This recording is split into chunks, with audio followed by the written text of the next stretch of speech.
So, in the Star Trek universe, I pointed out the fact that there are no female Jem'Hadars, and because of that, psychos lost their minds. What's up, all my Ewok Shovels, Droids, and Wookiees? It's Anna, also known as Star Wars Girl, but I'm also a huge Star Trek fan. I actually watch Star Trek pretty much every single day. Me and my husband just always have it on, and we're always watching it. My husband's favorite series is actually Deep Space Nine. So, needless to say, I know a lot about the characters that were introduced in Deep Space Nine, particularly the Jem'Hadar. Now, the new trailer for the new Star Trek show, Starfleet Academy, which I even mentioned here in this thread about how if they really wanted a Starfleet Academy show, they should have done it back in the 90s when Wesley left TNG to go to Starfleet Academy. And they had a couple episodes sprinkled here and there of Starfleet Academy and Wesley at Starfleet Academy and like the different captains visiting Starfleet Academy. They already had characters that were established like Boothby that, could have been regulars on the show. Did they do it back then? No, they were too focused on, which I don't blame them for, Deep Space Nine and Voyager, and then later setting up Enterprise. But if they really wanted to do a show that, could have capitalized on that audience with characters that we were already, familiar with, they should have done it back then in the 90s. But they were busy with other things, I understand. But for whatever reason, they're doing it now. Now, I don't watch new Trek because from what I've seen, it's terrible. Now, a few years ago, I did try to watch Discovery, but I was a broke college student and I was watching it through Jack Sparrow ways, and it didn't have any subtitles for the Klingon stuff, and I was trying to go in it with an open mind, but the second they started doing the vivisection to the dude that the chick was kind of autistically dating but not dating, and I was like, all right, I can't follow this. I got no subtitles for whatever these Klingons are saying, so I stopped watching it.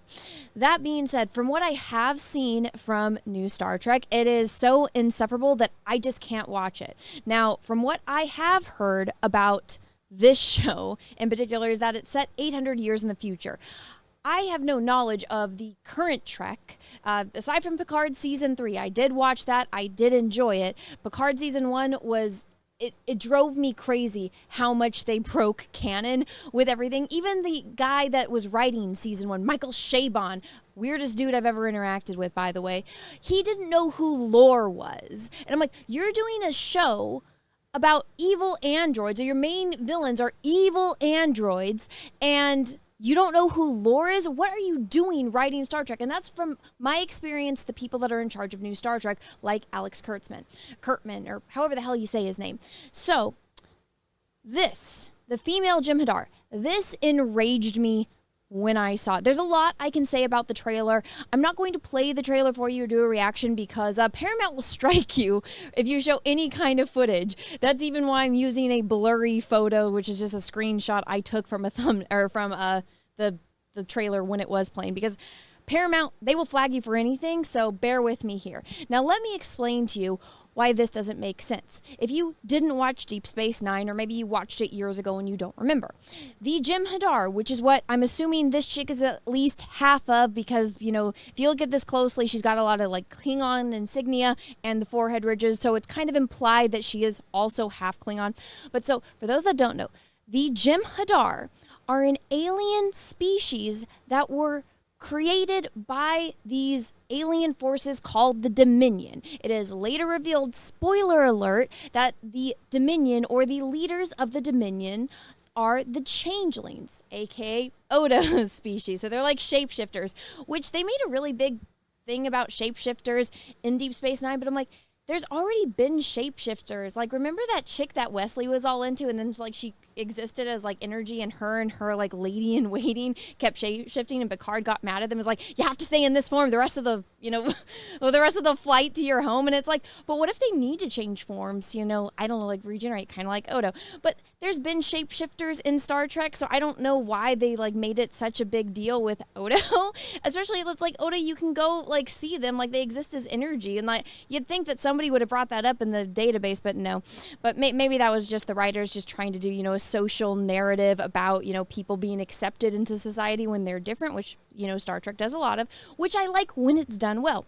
But so, off topic, back to this topic. So female Jem'Hadar, doesn't exist because guess what? There are no female Jem'Hadar. I linked you guys here the scene where Dax is talking to one of the Jem'Hadar, and he's asking her about her age, and she's like, oh, you know, I stopped counting at 300. He explains that if you make it into like double digits, you're an elder. There's no women.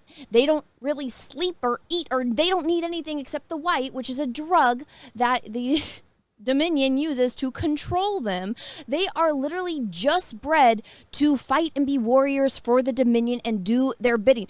And guess what? There's an episode where they find a baby Jem'Hadar, and this baby grows up and is just full of aggression and just wants to fight and just wants to kill. And Odo, being a founder, aka a changeling, is the only one that this Jem'Hadar will listen to. And Odo even takes him on to like their hollow suite, and he sees that like all this Jem'Hadar wants to do is fight. And this is a child growing up. Now, also in this episode, because some people are coming at me saying that, oh, they're like hermaphrodites or some other weird terminology. And I'm like, no, they're not. Julian did every single scan humanly possible on this baby to try to figure out what species it was. If it was a hermaphrodite or some kind of, I don't even know what terminology they're trying to use with this, but he would have found that out and said it. It's not like Star Trek, you know, navigates away from those kind of topics. They kind of highlight it. There's plenty of episodes where this is accentuated in. Even in Enterprise, they talk about it. The first species that Captain Archer interacts with, he's like, oh, they're an androgynous race. So it's not like this is something new for Star Trek to talk about. Even in Next Generation, there's a species. Soren is part of that species. There's a big episode where you guys can go and see where Riker is like falling in love with this person named Soren who is in a species where there is no gender. And she actually reveals to him that if you do identify with a gender, you have to go to like re-education camps. And she identifies as female, and she gets sent to one of those camps and gets brainwashed into thinking, you know, going to for wrong thinking, all that stuff. So this isn't something that Star Trek would have, you know, veered away from. If the Jem'Hadar baby that they found was some kind of hermaphrodite or had, you know, both male and female gender shit, Julian would have freaking found it and pointed it out, especially once you learn the plot twist with Julian's character and how he's an enhanced human. So he definitely would have found it. So don't give me this crap that, oh, the Jem'Hadar are, you know, some kind of hermaphrodites. No, they're not. No, they're not. Now, from what I have seen, the speculation online, again, that this Jem'Hadar lady, its ma'am, is half Klingon. Now, I can see right here from the forehead ridges and the fact that she's got Klingon insignia on her uniform that might be the case. So, I would also just like to point out the Klingons hate the Jem'Hadar. They don't see them as honorable. If you watch Deep Space Nine and the Dominion War, you would know that. Also, you do realize that there was films that came out after all of the shows ended, and they reference the Dominion War. Are any of the Klingons interested in the Jem'Hadar? No, they're freaking dangerous. Do you think any kind of scientist would experiment mixing Klingon and Jem'Hadar genes? No, because again, they're dangerous. Julian tried to find a cure for the white, which is the drug that they are addicted to, so the freaking founders can't control them.